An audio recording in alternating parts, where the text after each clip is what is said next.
মরতে হবে, মরণের কথা সবাইকে স্মরণ করতে হবে। যাই কিছু করি না কেন আমার সর্বশেষ অবস্থা মরণ। আমি যদি সন্ত্রাসী হইলেও মরতে হবে, আমি ডাকাত হইলেও মরতে হবে, আমি হাজী সাহেব হইলেও মরতে হবে, আমি জুলুমবাজ হইলেও আমার সর্বশেষ মরণ আছে না নাই? সর্বশেষ মরণ আছে না নাই? আমাকে মরতে হবে, আমাকে কবরে যাইতে হবে।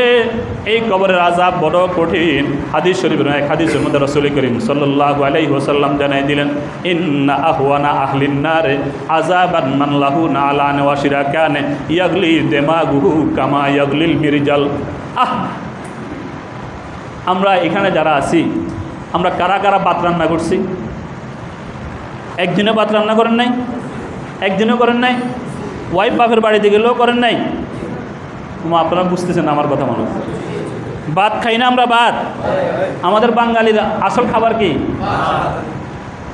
রুটি 2টা খাওয়ার পরে 4টা খাওয়ার পর অনেক মানুষ কয় এরপরে ওকে ভাত না খাইলে আর কাছে ঘুম আসে না। 4টে রুটি খাওয়া আনছে হোটেল থেকে, এরপরে ওকে হুজুর ভাত 4টা না খাইলে ঘুমে ধরে না। আসে না নাই?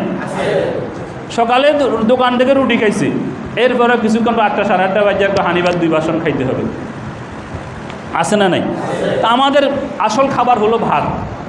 এই ভাত আমাদের ম্যাডামরা রান্না করে, ওয়াইফরা রান্না করে। আমরা ম্যাডাম বাবার বাড়িতে গেলে বা 2-1 দিন কোনোদিন ভাত রান্না করি নাই? হ্যাঁ, বহুত সহজ কাজ। হ্যাঁ, ভাত রান্না করা কঠিন কাজ? বহুত সহজ কাজ না? ওয়াইফে একটু বেশ কম করলে হাত তার উপর হাত চলে।